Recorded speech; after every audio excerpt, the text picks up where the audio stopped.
For today's lesson, we're going to be looking at the square root function.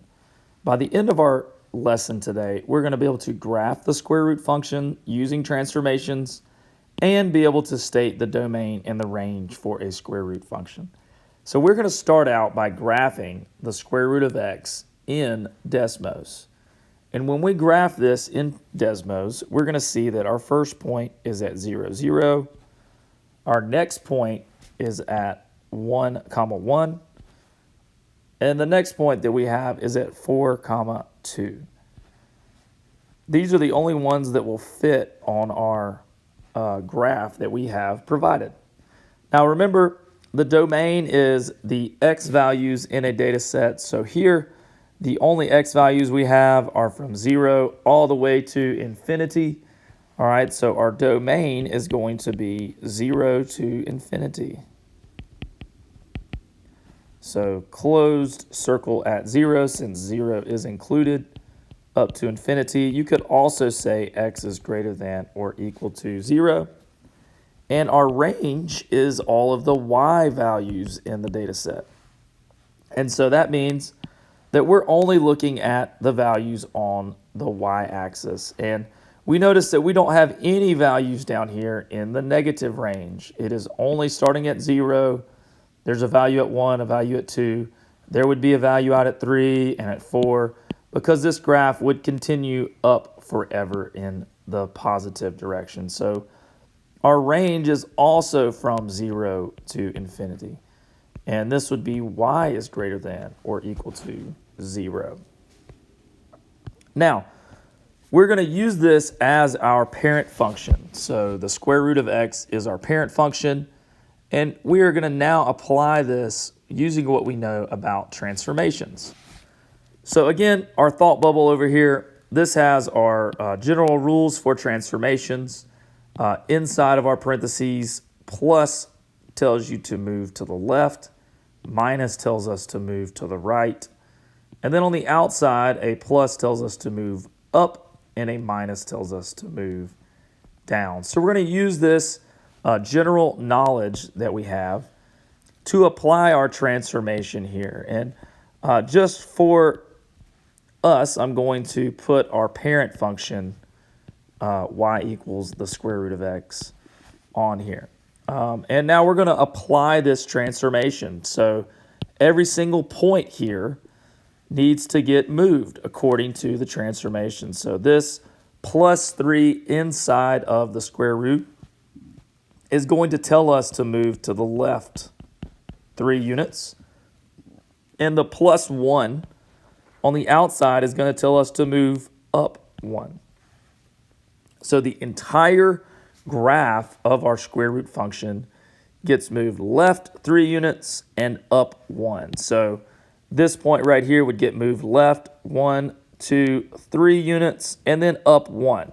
So we're going to put a dot right here at the point -3, 1. Our next point, this point right here, 1, 1, is going to get moved to the left 3, 1, 2, 3, and then up 1. It's going to be here at -2, 2. And then lastly, we have our last point, 4, 2, is going to get moved to the left 3, 1, 2, 3, and then up 1. So we're here at 1, 3. So we have our square root function again, and it's just everything has been shifted or moved or transformed to the left 3 and up 1. Now, let's talk about the domain and the range of this. So I'm going to erase our square root of x function here. And now we're going to only talk about the domain for this function. Well, the x values looks like they all begin at x equals -3. They don't go past -3, so they don't go to -4 or -5. They just start at -3. So all the x's are bigger than or equal to -3. We could have this as a closed bracket from -3 to infinity. Now, our range for this function, well, the range deals with the y values.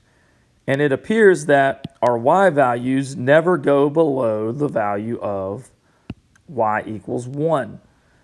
But they do go above that.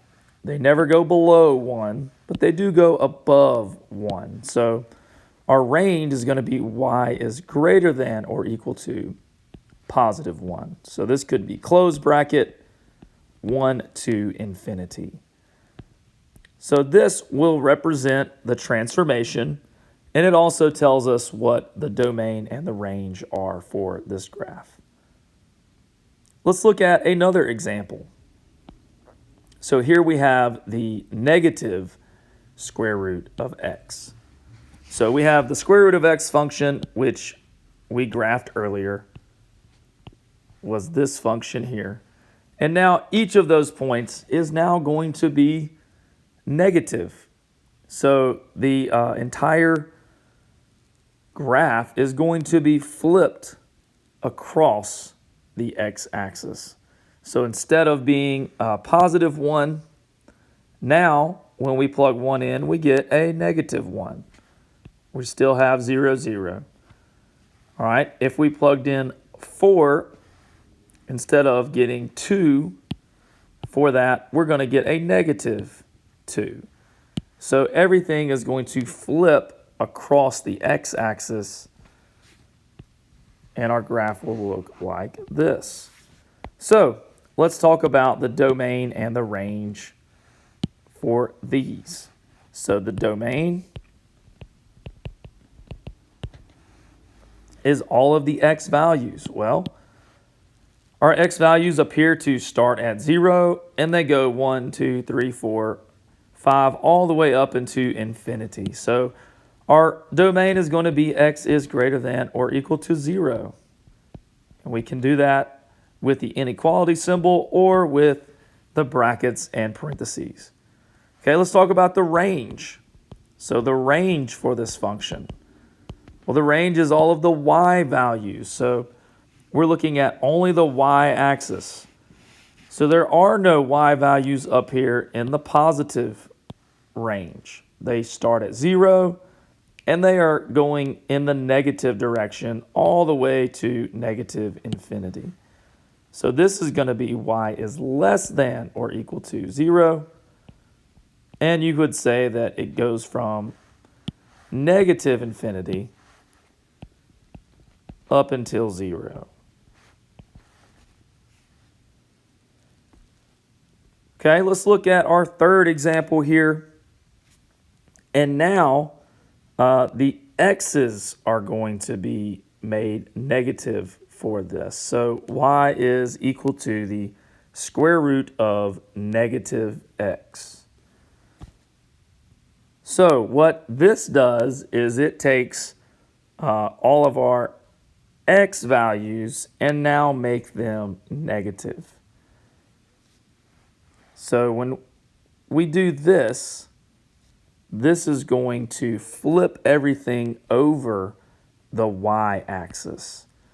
So our original parent function was this. Okay? But now we are flipping everything over the y-axis. So our x values were positive, but now they are negative. So we are going to be going in the negative direction.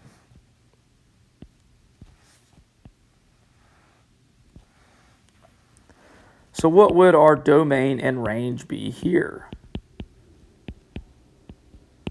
All right, the domain would be from negative infinity up to 0. And the range would be from 0 to positive infinity.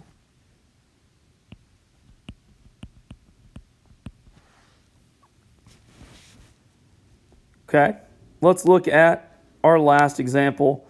Well, this has not only the x-axis flip and the y-axis flip. It has both combined. And so what this will do is it's going to take our graph, our parent graph.